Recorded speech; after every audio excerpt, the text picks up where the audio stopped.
হেই বন্ধুরা, আজ আমি হাজির হয়েছি 2021 সালে মুক্তিপ্রাপ্ত একটি American superhero movie Spider Man no way home নিয়ে। এই মুভিটি এমসিইউ মানে মার্ভেল সিনেম্যাটিক ইউনিভার্সের পুরো সিরিজের 27 নম্বর কাহিনী। এর আগে আমি এমসিইউ এর 26টি story already in order release date পর এক্সপ্লেন করে দিয়েছি। আশা করি সেগুলি আপনারা প্রত্যেকেই দেখেছেন। আর যদি এখনো কেউ দেখতে বাকি থাকেন তাহলে এই ভিডিও ডেসক্রিপশনে আমি লিংক দিয়ে দেবো, সেখান থেকে আপনারা দেখে নিতে পারেন, কিংবা উপরে আই বাটনে ক্লিক করে এমসিইউ এর প্লেলিস্ট চেক করতে পারেন। এই মুভি রিলিজ হওয়ার পর থেকে আমার কাছে বহুজন বহুবার রিকোয়েস্ট করেছে এই মুভিটি এক্সপ্লেন করার জন্য। অবশেষে আজ সেই দিন। আমি যখন এই ভিডিওটি বানাচ্ছি তখন এই মুভিটির IMDb রেটিং 8.6 আউট অফ 10। তো আর বেশি কথা না বাড়িয়ে এখন সোজা চলে যাবো মেন স্টোরিতে। যারা দেখতে শুরু করেছেন তাদেরকে আমি রিকোয়েস্ট করব এই মুভি দেখার আগে টবি ম্যাগুয়ার অভিনীত স্পাইডারম্যান 1, 2, 3 এবং অ্যান্ড্রু গারফিল্ড অভিনীত the amazing Spiderman part 1 and 2 অবশ্যই দেখে নেবেন, যেগুলি আমি অলরেডি আমার চ্যানেলে এক্সপ্লেন করে দিয়েছি। আমি ডেসক্রিপশনের লিংক দিয়ে দেবো, সেখান থেকে আপনারা চেক করে নিতে পারেন। আর এমসিইউ এর আগের মুভিগুলি তো আপনাদেরকে অবশ্যই দেখতে হবে, তবেই আপনাদের কাছে এই মুভির পুরো স্টোরি বুঝে ওঠা সহজ হবে। যাই হোক, মুভি শুরু হয় স্পাইডারম্যান ফার ফর হোম যেখানে শেষ হয়েছিল ঠিক তার পরবর্তী সময় থেকে। ওই মুভির পোস্ট ক্রেডিট সিনে আমরা দেখেছিলাম দ্য ডেইলি ব্লুগাল নিউজের হেড জে জনা জেমসন একটি ছোট্ট ভিডিও ক্লিপ সাধারণ মানুষের সামনে নিয়ে আসে, যে ভিডিও ক্লিপের মাধ্যমে কুয়েন্টিন বেক মানে মিস্টেরিও তার মারা যাওয়ার কারণ হিসেবে দায়ী করে স্পাইডারম্যানকে। এমনকি স্পাইডারম্যানের মুখোশের পিছনে লুকিয়ে থাকা পিটার পার্কারকেও সারা বিশ্বের কাছে প্রকাশিত করে। ফলে যা হওয়ার তাই হয়। এতদিন যারা স্পাইডারম্যানকে তাদের হিরো মনে করত, এই ভিডিও দেখার পর ক্ষণিকের মধ্যেই তারা পাল্টি খেয়ে স্পাইডারম্যানের বিরুদ্ধে কথা বলতে শুরু করে, আর স্পাইডারম্যান হয়ে ওঠে হিরো থেকে ভিলেন। ফলে স্পাইডারম্যানকে আম জনতারা চারিদিক থেকে ঘিরে ধরে কৈফিয়ত নিতে শুরু করে যে সে কেন কুয়েন্টিন বেককে হত্যা করেছে। নিরুপায় হয়ে স্পাইডারম্যান এমজেকে সঙ্গে নিয়ে জনগণের মধ্যে থেকে পালিয়ে উপস্থিত হয় তার নিজের অ্যাপার্টমেন্টে। সেখানেই যখন হ্যাপি ও তার আন্টিকে এই নিয়ে সে কথা বলতে শুরু করে, তখনই দেখা যায় FBI তাদের অ্যাপার্টমেন্ট হেলিকপ্টারের সাহায্যে পুরোপুরি ঘিরে ফেলেছে। ওই নিউজ এত দ্রুত চারিদিকে ছড়িয়ে পড়েছে যে সেই মুহূর্তে ড্যামেজ কন্ট্রোল ডিপার্টমেন্ট থেকে স্পাইডারম্যান, এমজে, আন্ট মে ও তার বন্ধু নেটকে আটক করা হয় এই বিষয়ে জিজ্ঞাসাবাদ করার জন্য। কিন্তু পিটারকে জিজ্ঞাসাবাদ করার পর সেই জানায় মিস্টেরিওকে সে হত্যা করেনি, তাকে হত্যা করেছে ওই ড্রোনগুলি, যখন সেগুলি পুরোপুরি মিস্টেরিওরই কন্ট্রোলে ছিল। এবার বাকিদেরকে যখন এই নিয়ে জিজ্ঞাসা করা হয় তখন এমজে, আন্ট মে, নেট প্রত্যেকেই জানায় তারা কিছু বলবে না, যা বলার তাদের উকিলই কথা বলবে। শেষ পর্যন্ত দেখা যায় তাদের এই বিপদ থেকে তাদেরকে রক্ষা করে ম্যাট ম্যাগরক নামের একটি আইনজীবী। যারা মার্ভেলের টেলিভিশন সিরিজ দেখেন তারা অবশ্যই এই ক্যারেক্টারের সাথে পরিচিত। 2015 সাল নাগাদ ডিয়ার ডেভিল নামে মার্ভেলের একটি টেলিভিশন সিরিজ প্রকাশিত হয়েছিল, আর ম্যাক ম্যাগরক হলেন ওই সিরিজের মূল ক্যারেক্টার। আপনারা যদি চান এই টেলিভিশন সিরিজ আমি এক্সপ্লেন করতে পারি। যাই হোক, এখানে আমরা ম্যাক ম্যাগরকের একটি ছোট্ট ক্ষমতার উদাহরণ পাই। যখন সে তাদের অ্যাপার্টমেন্টে বসে কথা বলছিল তখন বাইরে থেকে ছোড়া একটি ইট সে লক্ষ্য না করেই ক্যাচ করে নেয় তার সিক্স সেন্সের মাধ্যমে। মানে এটাই তার পাওয়ার। যাই হোক, তার পাওয়ার সম্বন্ধে আরো আইডিয়া আমরা ডেয়ার ডেভিল সিরিজ থেকেই পাবো। এরপর দেখা যায় পিটার তার আন্টিকে নিয়ে উপস্থিত হয় হ্যাপির ফ্ল্যাটে, কারণ তাদের এখন মনে হচ্ছিল তাদের অ্যাপার্টমেন্টে থাকাটা তাদের পক্ষে সুরক্ষিত হবে না, কারণ সাধারণ মানুষরা যখন তখন সেখানে হামলা করতে পারে, ঠিক যেমন কিছুক্ষণ আগেই একজন ইট ছুঁয়েছিল। পরবর্তী সিনে দেখা যায় নেক্সট দিন পিটার, এমজে ও নেড যখন শেষবারের মতো তাদের স্কুলে উপস্থিত হয় তখন তারা বুঝতে পারে তাদের আগের জীবনের সাথে এখনকার জীবন পুরোপুরি চেঞ্জ হয়ে গেছে, কারণ স্কুলের কিছু স্টুডেন্ট এখন স্পাইডারম্যানের ফ্যান আর কিছু মিস্টেরিও। আর পিটারের যেহেতু আইডেন্টিটি এখন রিভিল হয়ে গেছে তাই সকলেই চারিদিক থেকে তাকে ঘিরে ধরে ছবি তুলতে শুরু করে, আর কেউ কেউ তাকে নিয়ে বিভিন্ন রকমের প্রশ্নও করতে শুরু করে, যেটা পিটারের একদমই ভালো লাগছিল না। এইবার কথা হলো কেন তারা শেষবারের মতো স্কুলে উপস্থিত হয়েছে। আসলে তাদের স্কুল লাইফ শেষ, মানে এখন তাদের কলেজে ভর্তি হওয়ার পালা। আর তাদের তিনজনই এক্সপেকটেশন তারা MIT-তে ভর্তি হবে। মানে এখন যেমন তারা তিনজনে খুব ভালো বন্ধু, সেই রকমই একই ইউনিভার্সিটিতে ভর্তি হয়ে তারা তিনজন এইভাবেই বন্ধু থাকবে। কিন্তু দুঃখের বিষয় হলো তারা জানতে পারে তাদের তিনজনেরই অ্যাপ্লিকেশন MIT রিজেক্ট করে দিয়েছে। মানে তাদের তিনজনের একজনও MIT-তে চান্স পাবে না। কারণ হিসাবে MIT উল্লেখ করেছে বর্তমানে স্পাইডারম্যানকে নিয়ে যে কন্ট্রোভার্সি মানে বিতর্কের সৃষ্টি হয়েছে সেই কারণেই তারা তাদের তিনজনের অ্যাডমিশন রিজেক্ট করেছে। এটা দেখে পিটার পুরোপুরি হতাশ হয়ে যায়, কারণ সে ভাবতে শুরু করে যেটা হয়েছে তাকে ঘিরে, কিন্তু তার কারণে এমজে ও নেড কেন অ্যাডমিশন পাবে না। এটা ভাবতে ভাবতেই সে আর কোনো উপায় না দেখতে পেয়ে সোজা হাজির হয় স্যাংটাম স্যান্টোরামে। এবার এর ভিতর যখন পিটার প্রবেশ করে তখন আমরা দেখতে পাই স্যাংটামের ভিতর চারিদিকে বরফে ভর্তি। প্রথমেই পিটারের দেখা হয় ওয়াং এর সাথে, তার থেকেই পিটার জানতে পারে স্যাংটামের চারিদিকে বরফে ভর্তি হওয়ার কারণ। আসলে আমরা ডক্টর স্ট্রেঞ্জ মুভিতে দেখেছিলাম স্যাংটাম স্যাংটোরামের এমন কিছু গেট রয়েছে যার সাহায্যে বিভিন্ন জায়গা সরাসরি সেখানে যুক্ত হয়। এইরকম একটি গেট সাইবেরিয়ার সাথে যুক্ত ছিল, যেটা ভুল করে খোলা থাকার কারণে সেখানকার বড় পুরোপুরি স্যাংটামে ভর্তি হয়ে গেছে। এই কথা চলতে চলতেই সেই স্থানে হাজির হয় ডক্টর স্ট্রেঞ্জ। এই কথা ডক্টর সাহেব শোনার পরেই পিটারকে জানায় কেউ যদি দরজা ঠিকঠাক মতো বন্ধ করার সঠিক মন্ত্র পড়তে ভুলে যায় তাহলে তো এই অবস্থা হবেই। ওয়াং এই কথা শুনেই তাকে জানায়, এখন আমার কাঁধে অনেক বড় দায়িত্ব, এইসব ছোটখাটো ভুল তাই হতেই পারে। এর মানে আমরা বুঝতে পারি এটা ওয়াং এর কারণেই হয়েছে। আর এখানে আমরা আরো একটি ব্যাপার জানতে পারি, বর্তমানে ওয়াংই হচ্ছে সরসরার সুপ্রিম, মানে সর্বোচ্চ জাদুকর, যেটা ছিলেন ডক্টর স্ট্রেঞ্জ। কিন্তু এখন ডক্টর স্ট্রেঞ্জের জায়গায় ওয়াং কেন? আসলে ইনফিনিটি ওয়ারে থ্যানোসের চুক্তির ফলে ডক্টর স্ট্রেঞ্জও গায়েব হয়ে গিয়েছিল, তাই ডক্টর স্ট্রেঞ্জ 5 বছর না থাকাকালীন ওয়াং হয়ে ওঠে সর্বোচ্চ জাদুকর। যাই হোক, এরপর পিটার ডক্টর স্ট্রেঞ্জকে জানায় যখন থেকে মিস্টেরিও তার পরিচয় সবার সামনে প্রকাশ করে দিয়েছে তখন থেকে তার জীবন পুরোপুরি বরবাদ হয়ে গেছে। তাই আপনি কি এমন কিছু করতে পারেন যার মাধ্যমে সবাই মনে করে এই রকম কিছু কোনোদিনই হয়নি? কারণ আমার কারণে আমার বন্ধুরাও বিপদে পড়েছে, তারা কোনো কলেজেই অ্যাডমিশন নিতে পারছে না। প্লিজ আপনি এই বিষয়ে কিছু হেল্প করুন। এইসব শুনে ডক্টর স্ট্রেঞ্জ প্রথমেই তাকে জানায় সে এই মুহূর্তে কোনো হেল্প তাকে করতে পারবে না, কারণ তার কাছে বর্তমানে টাইম স্টোন নেই। কিন্তু ক্ষণিকের মধ্যেই তার মাথায় আসে দ্য রুনস অফ কাপকলের কথা। পিটার তখন জানতে চায় এটা কি। ডক্টর স্ট্রেঞ্জ তখন জানায় এটি এমন একটি স্পেল, মানে জাদু মন্ত্র, যার সাহায্যে সময় তো পিছনে পেছাবে না, কিন্তু সবাই ভুলে যাবে পিটার পার্কারই স্পাইডারম্যান। যেটা শুনে সেখানে উপস্থিত ওয়াং ডক্টর স্ট্রেঞ্জকে জানায় তুমি এটা কখনোই করবে না, কারণ তুমি জানো এটা কতটা বিপজ্জনক। কিন্তু ডক্টর স্ট্রেঞ্জ তার কোনো কথা না শুনেই পিটারকে নিয়ে হাজির হয় স্যাংটামের গর্ভগৃহে। সেখানে পৌঁছেই ডক্টর সাহেব যখন ওই নির্দিষ্ট জাদুমন্ত্র পড়া শুরু করে তখন পিটারকে জানায় স্পাইডারম্যান হিসাবে তোমাকে জানতে পেরে আমার খুবই ভালো লাগলো। এই কথা শুনে পিটার জানতে চায় কেন, এরকম কেন বলছেন? তখন ডক্টর স্ট্রেঞ্জ জানায় আর কিছুক্ষণের মধ্যেই এই পুরো দুনিয়া ভুলে যাবে পিটার পার্কারের স্পাইডারম্যান, মানে ডক্টর স্ট্রেঞ্জ নিজেও ভুলে যাবে স্পাইডারম্যানের আসল পরিচয়। এই কথা শুনে পিটার ডক্টর সাহেবকে জানায় আমরা কি কিছু জনকে এর মধ্যে থেকে বাদ রাখতে পারি না? ডক্টর সাহেব তখন বলে এই মন্ত্র এইভাবে কাজ করে না, এই মন্ত্র ব্যবহার করার মধ্যে এটাকে চেঞ্জ করা খুবই বিপজ্জনক হতে পারে।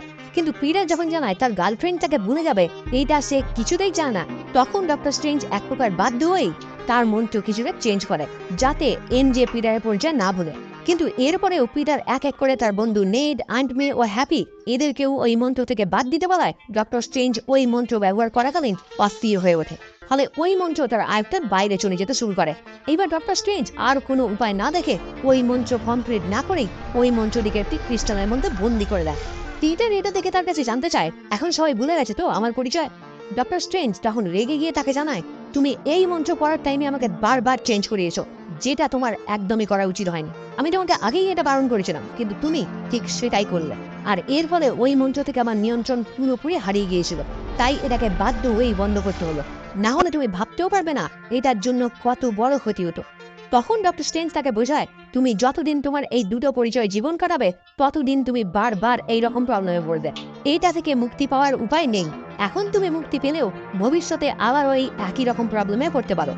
আমি দুঃখিত যে তোমার কারণে তোমার বন্ধুরা কোনো কলেজে অ্যাডমিশন নিতে পারছে না, কিন্তু তোমাদের অ্যাপ্লিকেশন যদি তারা রিজেক্টই করে দেয় আর তাদেরকে বোঝানোর পরেও যদি এটা তারা না বুঝতে চায় যে এর মধ্যে তোমার কোনো দোষই ছিল না, তাহলে তোমাকে এটাই মেনে নিতে হবে, কারণ মেনে নেওয়া ছাড়া তোমার আর কোনো উপায় নেই। এই কথা শুনে পিটার জানতে চায় তাদেরকে বোঝানোর পরেও মানে আপনি বলতে চাইছেন এই বিষয়ে কলেজ কর্তৃপক্ষের সাথে আমার কথা বলা উচিত ছিল? তখন ডক্টর স্ট্রেঞ্জ অবাক হয়ে তার কাছে জানতে চায় তুমি ওদের সাথে কথা বলার একবার চেষ্টাই করনি? তখন পিটার জানায় তারা আমার অ্যাপ্লিকেশন রিজেক্ট করেছে, এটা দেখেই আমি আপনার থেকে সাহায্য চাইতে এসেছি। এই কথা শুনে ডক্টর স্ট্রেঞ্জ রেগে গিয়ে তাকে স্যানকাম থেকে বাইরে বের করে দেয়, কারণ পিটার কলেজ কর্তৃপক্ষের সাথে কথা বলে তাদেরকে এই ব্যাপার বোঝানোর আগেই ডক্টর স্ট্রেঞ্জের কাছে সাহায্য চাইতে এসেছে, মানে সে নিজে থেকে এর আগে কোনো চেষ্টাই করেনি। যাই হোক, ডক্টর স্ট্রেঞ্জের থেকে এই পরামর্শ পাওয়ার পরেই পিটার তার এক স্কুল ফ্রেন্ডের সাহায্য নিয়ে জানতে পারে কার সাথে কথা বললে সে তার বন্ধুদের এমআইটিতে ভর্তি হওয়ার ব্যবস্থা করতে পারবে। কিন্তু দুঃখের বিষয় হলো যার সাথে কথা বললে এই কাজ হতে পারে তিনি বর্তমানে এয়ারপোর্টের উদ্দেশ্যে রওনা হয়েছে বাইরে কোথাও যাওয়ার জন্য। তাই পিটার আর একটু টাইম নষ্ট না করে সোজা গিয়ে উপস্থিত হয় আলেকজান্ডার হ্যামিল্টন ব্রিজে, যেখানে সে অলরেডি একজন এমআইটি প্রশাসককে রিকোয়েস্ট করতে শুরু করে যাতে তার বন্ধু নেড এবং এমজের আবেদন তারা গ্রহণ করতে রাজি হয়ে যায়। কিন্তু ঠিক এই মুহূর্তেই ওই ব্রিজে পিটার পার্কারের উপর আক্রমণ করে ডক্টর অটো অক্টাভিয়াস। ডক্টর অক্টাভিয়াসকে তো আমরা আগে থেকেই চিনি, কিন্তু পিটার তাকে দেখে পুরোপুরি অবাক, কারণ সে স্পাইডারম্যানকে দেখেই হ্যালো পিটার বলে ডেকে ওঠে, মানে সে তাকে চেনে, কিন্তু পিটার তাকে এই প্রথমবার দেখছে। যাই হোক, এখানেই অক্টাভিয়াস স্পাইডারম্যানকে জিজ্ঞাসা করে তার তৈরি সোলার রিঅ্যাক্টর সে কি করেছে, কিন্তু পিটার জানায় আমি এইসব বিষয়ে কিছুই জানি না। আসলে টোবি ম্যাগুয়ারের স্পাইডারম্যান 2 যারা দেখেছেন তারা নিশ্চয়ই জানেন অক্টাভিয়াস একটি সোলার রিঅ্যাক্টর বানানোর চেষ্টা করছিলেন, যে কাজে তিনি ব্যর্থ হয়ে মারা যান। আর এখানে তিনি পিটারকে ওই সোলার রিঅ্যাক্টরের কথাই জিজ্ঞাসা করছেন, কিন্তু পিটার তার আশানুরূপ উত্তর না দেওয়ায় শুরু হয় তাদের দুজনের মধ্যে ফাইট। এই দুর্দান্ত ফাইটের মাঝেই ডক্টর অক্টাভিয়াস স্পাইডারম্যানের ন্যানোটেক শুটের কিছু অংশ ছুঁড়ে ফেলে, যেটা তার ওই টেন্টিকেলগুলির সাথে যুক্ত হয়ে যায়। তারপর অক্টাভিয়াস বুঝতে পারে যে পিটার ভেবে সে এতক্ষণ তার সাথে লড়াই করছিল সেই পিটার এর না, মানে এতক্ষণ সে ভাবছিল এটি টোবি ম্যাগুয়ারের স্পাইডারম্যান, যেটা একদমই নয়। এটা বুঝতে পেরেই অক্টাভিয়াস যখন নিরাশ হয়ে পড়ে, এই টাইমে পিটার তার ডিভাইসের মাধ্যমে অক্টাভিয়াসের রোবোটিক হাতগুলি পুরোপুরি নিজের কন্ট্রোলে নিয়ে নেয়। তারপর অক্টাভিয়াসের ওই রোবোটিক হাতগুলির সাহায্যে সেখানে তাদের লড়াইয়ের মধ্যে ফেসে যাওয়া এমআইটির ওই ম্যাডামকে বিপদ থেকে মুক্ত করে। তখন ওই ম্যাডাম পিটারকে হিরো হিসেবে আখ্যা দিয়ে জানায়, আমি শুধু তোমার বন্ধুদের ভর্তির ব্যবস্থা করব না, সঙ্গে এটাও দেখব তুমিও যাতে অ্যাডমিশন নিতে পারো। এই শুনে পিটার তো খুবই খুশি হয়ে যায়। এরপর পিটার যখন অক্ষম অক্টাভিয়াসকে জিজ্ঞাসা করতে শুরু করে, বলো তুমি কে আর কি হচ্ছে এইসব কথা বলতে বলতেই সে তার স্পাইডার সেন্সের মাধ্যমে বুঝতে পারে এখানে আরো বিপজ্জনক কিছু হতে চলেছে। আর তখনই আমরা দেখতে পাই সেখানে এসে হাজির হয় গ্রিন গবলিন, মানে নরম্যান অসবর্ন। কিন্তু গ্রিন গবলিন পিটারকে আক্রমণ করার আগেই ডক্টর স্ট্রেঞ্জের একটি পোর্টালের মাধ্যমে পিটার ও অক্টাভিয়াস পৌঁছে যায় স্যাংটামের একটি বিশেষ কক্ষে, যেখানে পিটার লক্ষ্য করে অক্টাভিয়াস অটোমেটিক্যালি একটি সেলের ভিতর বন্দী হয়ে গেছে, আর তার পাশের একটি সেলে গিরগিটির মতো দেখতে একটি বড় জন্তু বন্দী। আর এইটাকে আশা করি সেটা আপনারা আগে থেকেই জানেন। হ্যাঁ, ঠিকই ধরেছেন, দ্য অ্যামেজিং স্পাইডারম্যানের গার্ড কনস।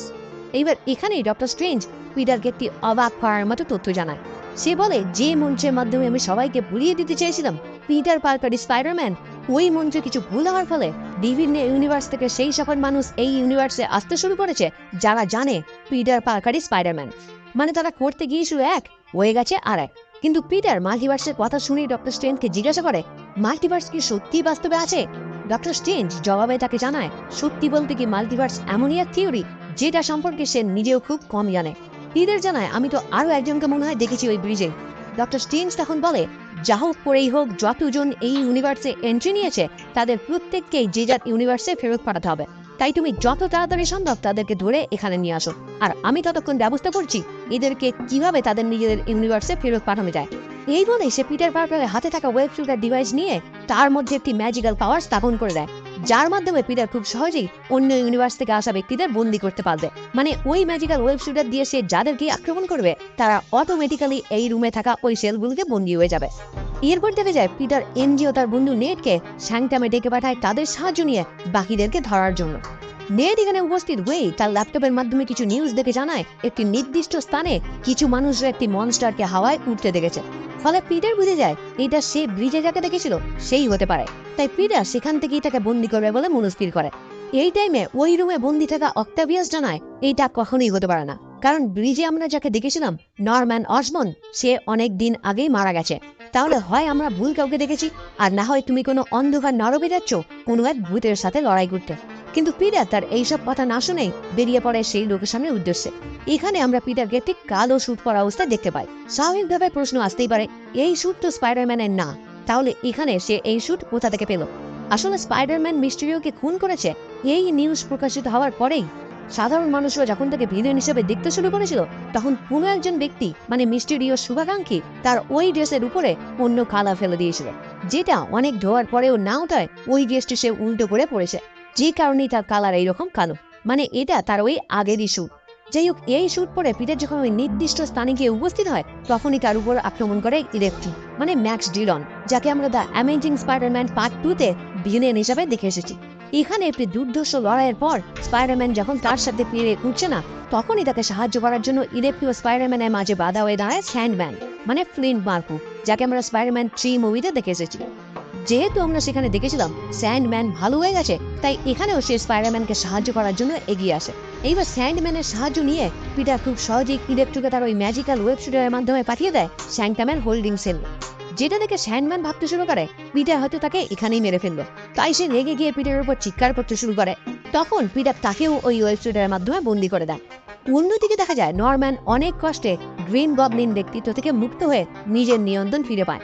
আসলে আমরা যারা 2002 সালে স্পাইডারম্যান দেখেছি তারা অবশ্যই জানি নরম্যান গ্রিন গবলিন হয়ে ওঠার পর তার মধ্যে দুটি সত্তা কাজ করতে শুরু করে। মানে নরম্যান ভালো হলেও গ্রিন গবলিন তাকে সব সময় খারাপ কিছু করতে বাধ্য করে। আর এখানে সে তার নিজের ব্যক্তিত্ব ফিরে পায়, মানে গ্রিন গবলিন থেকে ক্ষণিকের জন্য মুক্তি পায়।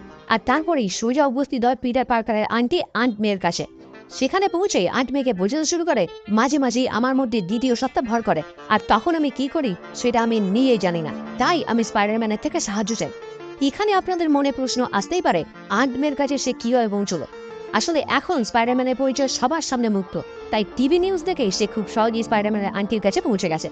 এইবার আন্টি তার এইসব কথা শুনেই পিটারকে ফোন করে জানায়, তুমি যাদেরকে খুঁজছো তাদের মধ্যেই একজন অলরেডি আমার সামনে বসে আছে। ফলে পিটার দিক বিদিক শূন্য হয়ে সোজা সেখানে এসে উপস্থিত হয়। কিন্তু সে লক্ষ্য করে নরম্যান পুরোপুরি একটি সাধারণ মানুষ, এমনকি নরম্যান তার কাছে হেল্পও চাইছে। তাই সে খুব সহজেই তাকে বিশ্বাস করে তাকে সঙ্গে নিয়ে হাজির হয় স্যান্ট্রামে।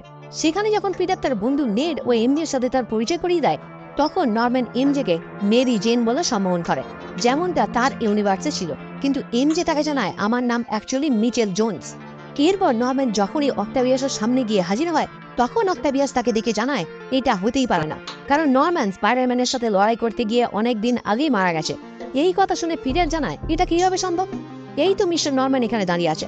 তখন স্যান্ডম্যান জানায়, আসলে ডক্টর অক্টাভিয়াস ও নরম্যান দুজনেই স্পাইডারম্যানের হাতে অনেক দিন আগেই মারা গেছে।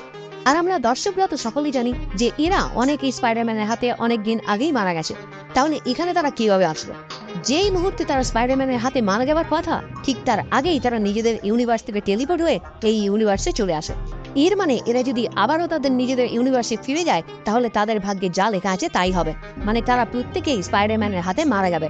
এই কারণেই পিটার ভাবতে শুরু করে, কোনোভাবে যদি তাদেরকে ঠিক করে যায়, মানে পুনরায় তাদের প্রত্যেককে সাধারণ মানুষে পরিণত করা যায়, তাহলে হয়তো তারা তাদের ইউনিভার্সে ফিরে যাওয়ার পর আর মারা যাবে না, মানে স্পাইডারম্যান আর তাদেরকে হত্যা করবে না।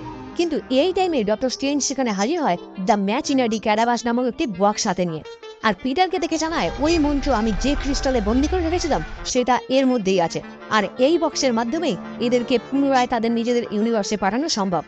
এই শুনে পিটার ডক্টর স্ট্রেঞ্জকে জানায়, আমরা এখন কিছুতেই এদেরকে তাদের নিজেদের ইউনিভার্সে পাঠাতে পারি না, কারণ এদের মধ্যে অনেকেই তাদের নিজেদের ইউনিভার্সে মারা যাবে।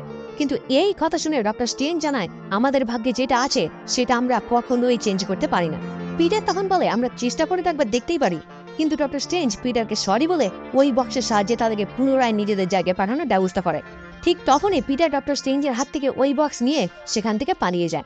অগত্যা ডক্টর স্ট্রেঞ্জ তার পিছু নিয়ে তাকে আঘাত করে তার শরীর থেকে তার আত্মাটি আলাদা করে দেয়। এইরকম সিন এর আগেও আমরা একাধিকবার দেখেছি। প্রথমত দেখেছিলাম গুরুমা এনসিয়েন্ট ওয়ান ডক্টর স্ট্রেঞ্জের উপরেই এই ট্রিক অ্যাপ্লাই করেছিল। নেক্সট টাইম আমরা দেখেছিলাম গুরুমা হাল্কের উপর সেম ভাবেই আঘাত করেছিল।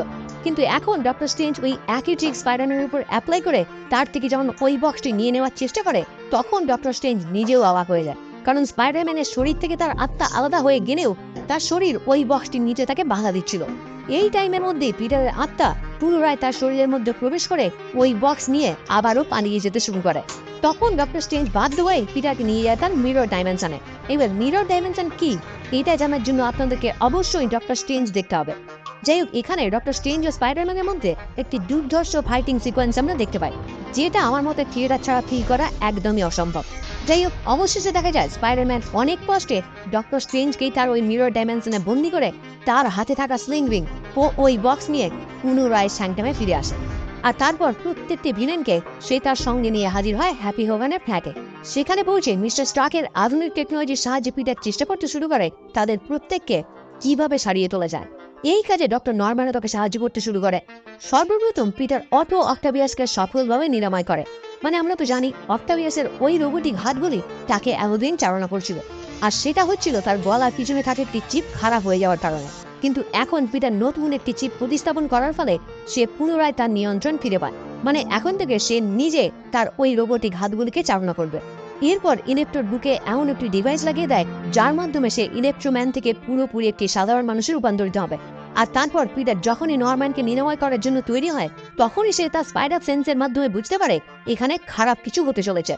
এরপরেই আমরা দেখতে পাই নরম্যানের দ্বিতীয় সত্তা মানে গ্রিন গবলিন পুনরায় তার মধ্যে মাথাচাড়া দিয়ে ওঠে। প্রথমেই গ্রিন গবলিন ইলেকট্রোকে কথার জালে এমনভাবে ফাঁসিয়ে দেয় যে সে তার বুকে লাগানো ওই ডিভাইসটি খুলে ওই রুমেই থাকা আয়রন ম্যানের একটি আর্ক রিঅ্যাক্টর লাগিয়ে নেয়, যার ফলে তার ক্ষমতা আগের থেকে ডবলেরও বেশি হয়ে যায়। এদিকে এখানেই শুরু হয় গ্রিন গবলিন ও স্পাইডারম্যানের মধ্যে লড়াই।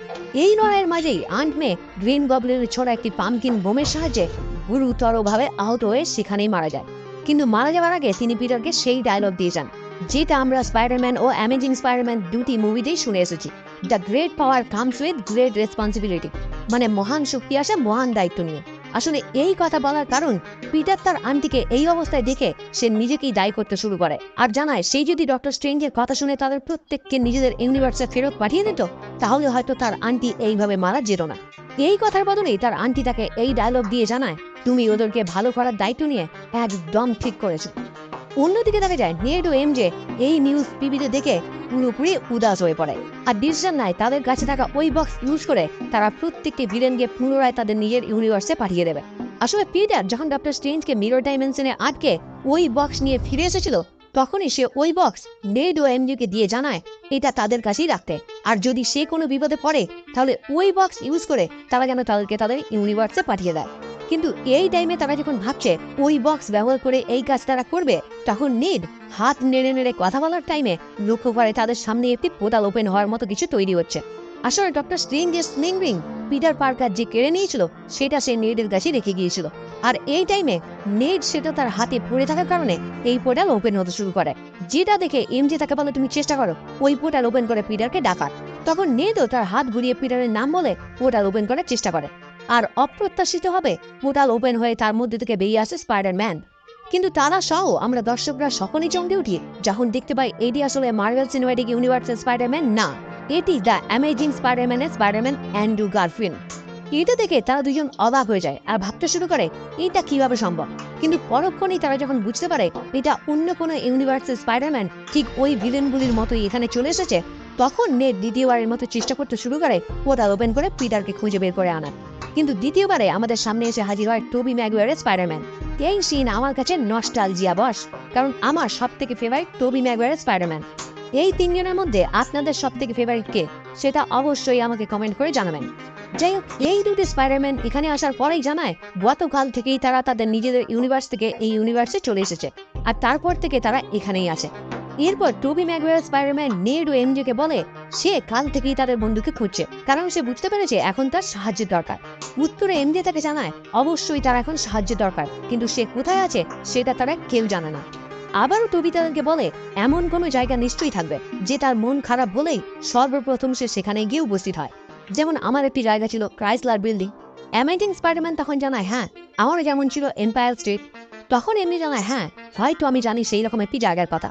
তারপর তারা সকলে মিলে গিয়ে উপস্থিত হয় সেই স্থানে যেখানে দুই বন্ধু প্রথমে পিটারকে সান্ত্বনা দেয় আর তারপর জানায় দেখো তোমার সাথে কারা দেখা করতে এসেছে। ফলে পিটার এই প্রথমবারের মতো মিলিত হয় বাকি দুই স্পাইডারম্যানের সাথে, যারা তার বন্ধুদের মতো প্রথমেই তাকে সান্ত্বনা দেয় তার আন্টি মারা যাবার কারণে, আর তারাও যে তাদের প্রিয়জনকে হারিয়েছে সেই গল্পগুলিও শেয়ার করে এবং তাকে আন্ট মেয়ের সম্মানে লড়াই করতে উৎসাহিতও করে। কিন্তু আমাদের পিটার এনসিইউ এর পিটার চাইছিল গ্রিন গবলিনকে হত্যা করতে, তখন বাকিরা তাকে বোঝায় বদলা নিতে গিয়ে সে যেন তার নিজের সত্তাকেই না হারিয়ে ফেলে। আসলে স্পাইডারম্যান প্রথম থেকেই চাইছিল তাদেরকে হেল্প করতে, কিন্তু যখন তাদের কারণেই তার আন্টি মারা গেল তখন তার মাইন্ড চেঞ্জ হয়ে গেল, এই কারণে সে তাকে হত্যা করতে চায়। কিন্তু বাকিরা তাকে বোঝাতে শুরু করে তোমার আন্টি কিন্তু তেমনটা একদমই চাইতো না, তাই তোমার আন্টির মারা যাওয়াটা তুমি কিছুতেই বৃথা হতে দিও না, তুমি ওদেরকে ঠিক করার যে পরিকল্পনা নিয়েছিলে সেটা তুমি কমপ্লিট করো। এরপর দেখা যায় তিনজন স্পাইডারম্যান একত্রিত হয়ে প্রত্যেকটি ভিলেনের জন্য একটি করে নিরাময় ডিভাইস তৈরি করে। তারপর রওনা হয় স্ট্যাচু অব লিবার্টিতে, আর আমাদের পিটার ফোন করে দ্য ডেইলি ব্লুগাল নিউজের ডিরেক্টর জে জনা জেমসনকে আর জানায় আমার আন্টি বলেছিল সবাইকে দ্বিতীয় সুযোগ দেওয়া উচিত, তাই আমি ওই সমস্ত ভিলেনদের আরো একটি সুযোগ দিতে চাই তারা যেন এখানে এসে আমার সাথে দেখা করে। এরপর তারা তিনজন মিলে পুরোপুরি রেডি হয়ে ওয়েট করতে শুরু করে তাদের অপেক্ষায়। এখানে তাদের মধ্যে অনেক কথোপকথন হয়, মানে তারা তিনজন স্পাইডারম্যান থাকাকালীন কি কি করেছে, কত বড় বড় ভিলেনদের সাথে লড়াই করেছে, এই সমস্ত কিছু। কিন্তু ফাইনালি আসে সেই টাইম যখন ওই সমস্ত ভিলেনগুলি এক এক করে সেখানে এসে হাজির হয়। ইলেকট্রো এসে পিটারের হাতে থাকা ওই বক্স চাইতে শুরু করে। আসলে ইলেকট্রো চাইছিল না তার দুনিয়ায় আর ফিরে যেতে, কারণ এই ইউনিভার্সে এসে সে বুঝতে পেরেছে তার ইউনিভার্সের থেকেও এই ইউনিভার্সে ইলেকট্রিক অনেক উন্নত, যে কারণে তার ক্ষমতা এই ইউনিভার্সে অনেক বেশি হতে পারে। অন্যদিকে স্যান্ডম্যান চাইছিল তার নিজের দুনিয়ায় ফিরে যেতে, কারণ সে যে কোনো উপায়ে তার মেয়ের কাছে ফিরে যেতে চায়। কিন্তু পিটার সেটা কিছুতেই করছিল না, কারণ সে চাইছিল তাদেরকে নিরাময় করেই ফেরত পাঠাতে। যাই হোক, এখানে যখন ইলেকট্রো ওই বক্স নেওয়ার জন্য পিটারের পিছনে পড়ে যায় তখন পিটার ওই বক্স নেড ও এমজেকে দিয়ে দেয় যাতে ওই বক্স নিয়ে তারা এখান থেকে পোর্টালের মাধ্যমে পালিয়ে যায়। কিন্তু মুশকিল হয়ে যায়, ওই পোর্টাল নেড কিছুতেই অফ করতে পারে না। এদিকে তিনটি স্পাইডারম্যান একত্রিত হয়ে একসঙ্গে তিনটি ভিলেন মানে ইলেকট্রো, স্যান্ডম্যান ও লিজার্ডের বিরুদ্ধে লড়াই করতে শুরু করে। ট্রাস্ট মি, এই সিনটি জাস্ট ওয়াও। এই মুভি রিলিজ হওয়ার প্রথম দিনেই আমি এই মুভিটি থিয়েটারে দেখতে গিয়েছিলাম। মুভির অনেক সিনই আছে যেই টাইমে অডিয়েন্সরা এত চিৎকার করছিল যে ক্ষণিকের জন্য মুভির কোনো সাউন্ডই শুনতে পাওয়া যায়নি। আর এটা হলো সেই সিনগুলির মধ্যে মোস্ট অ্যাট্রাকটিভ একটি সিন।